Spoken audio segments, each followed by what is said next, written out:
For the second half of this lesson, we are now going to write an equation in slope-intercept form.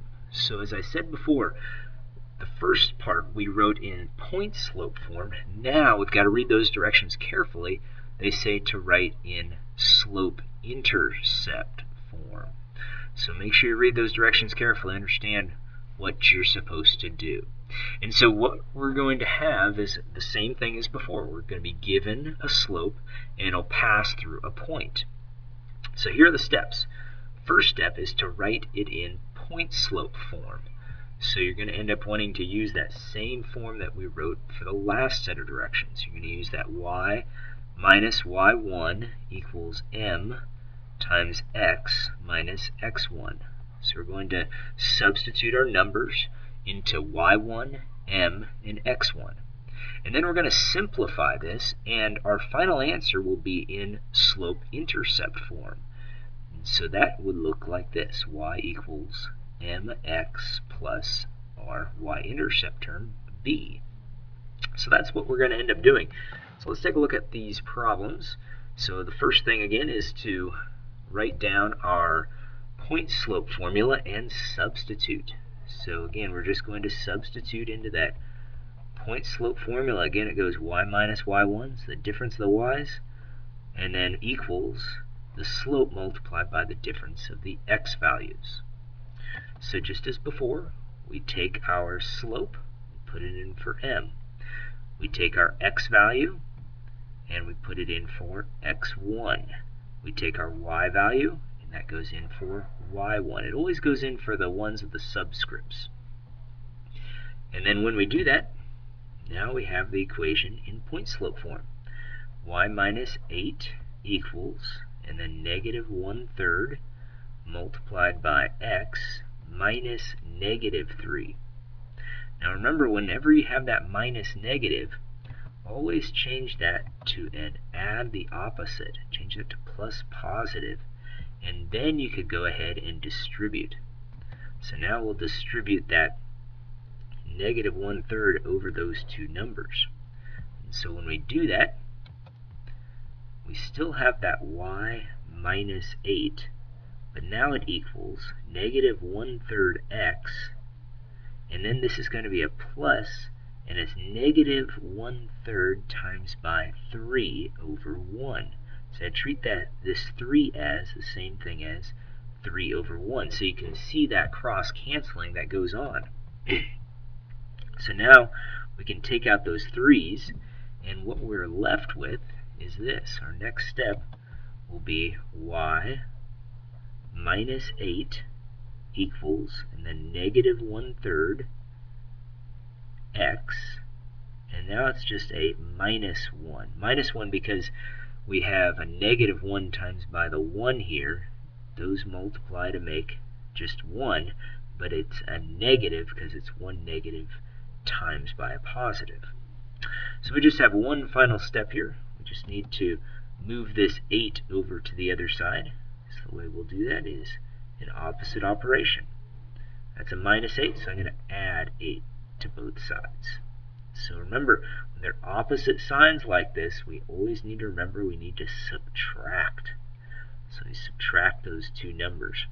And so our final answer will end up being y equals, and then we have the negative 1/3 x, and then these subtract, but we have more positives than negatives, so I write plus 7.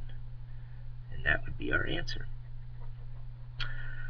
So taking a look at the next one, the first thing we're going to end up doing is substituting. So we're going to rewrite our little formula here. It goes y minus y1 equals m times by x minus x1.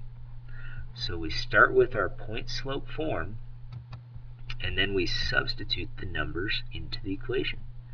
So 3 goes in for m, and then our x value goes in for x1. Our y value goes in for y1.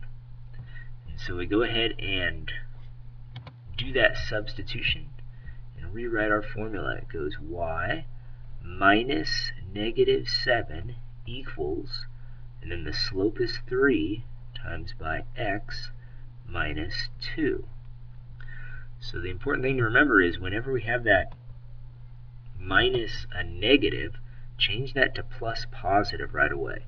And then go ahead and start that distribution of the number outside the parentheses by the numbers inside. So the slope by the difference of the x values. And then let's go ahead and rewrite our problem once we've done that. So now we have y plus 7 equals 3x minus 6. So 3x minus 6. So we just have one final step here. We need to do the opposite of this plus 7. So we need to subtract 7 from both sides. So when we do that, we end up having to add in this case. Now, why do you think we add? Well, when both sides are the same, we always add the two numbers because in this case we're going further to the negative. So we end up having to add. So we go ahead and rewrite our problem then. And the answer would be y equals 3x. Since we added, the sign stays the same. It's negative 13. So that's the equation in the slope-intercept form. Now just a couple more problems to try. So here we have a y minus y1 equals our slope m times by x minus x1. So what we're going to end up doing first here is substituting. So we'll take our slope and I'm going to put it in for m. I'm going to take my x value, 14, I'm going to put that in for x1. I'm going to put this y value, negative 3, I'm going to put that in for y1. So I go ahead and do some work there. Do that substitution. Here's what I've got. Y minus negative 3 equals my slope, negative 2/7 times by x minus 14. So remember again, whenever I have that minus negative, I want to change that. I want to change that to add the opposite. And then I'll go ahead and do the distribution of negative 2/7 times x, negative 2/7 times by that negative 14. So I'll rewrite what I've got. I've got a y plus 3 equals negative 2/7 x, and then this is going to be a negative times a negative, so those two negatives are going to cancel out and make a positive. So now I just need to write that 2/7 times by the 14 over 1. So again, the two negatives canceled out and made a positive. Now I wrote that as a fraction so you could see that cross-canceling that occurs. So the 7 goes into 14 two times, but I still need to multiply the 2 and the 2. So my next step is going to read y plus 3 equals the negative 2/7 x, but this time plus 4. So my final step will be just to get y by itself. Remember, we always want to have y by itself when we put it in the slope-intercept form. So I need to do the opposite of this plus 3. To cancel this out, I have to subtract 3. So I'll do the same thing on this side. And these are opposite signs, so that tells me I need to subtract. So when I do that, I end up with y by itself. I have y equals, and then the negative 2/7 x, and this time I subtract, but I have more positives than negatives, so it makes a positive 1. So there is our answer. Well, one more problem to try.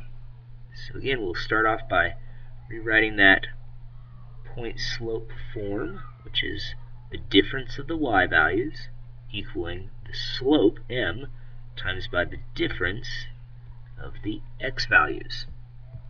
So we go ahead and do that substitution. We take that negative 5 and we're going to put that in place of the m. We're going to take our x value of 2, put that in place of x1. Take the y value 3, put that in place of the y1. And so from there, we can go ahead and set up our problem, rewrite the problem with the numbers substituted. So I'll rewrite this as y minus 3 equals my slope, which is negative 5 multiplied by x, and then a minus 2. So there's no adding the opposite on this problem, because both the x and y values were both positive, so we just go ahead and do that distributive property and rewrite what we've got. So now we have y minus 3 equals negative 5x plus 10. And so from that point, it's just one step. You just need to move this 3 back to the other side by doing an opposite operation. This was minus, so I'm going to add 3. And again, when they're the same sign like this, we end up having to add the numbers. So we can go ahead and rewrite it in that slope-intercept form. Y equals negative 5x plus 13. And there's our answer in the slope-intercept form. Well, those are the types of problems you'll see tonight.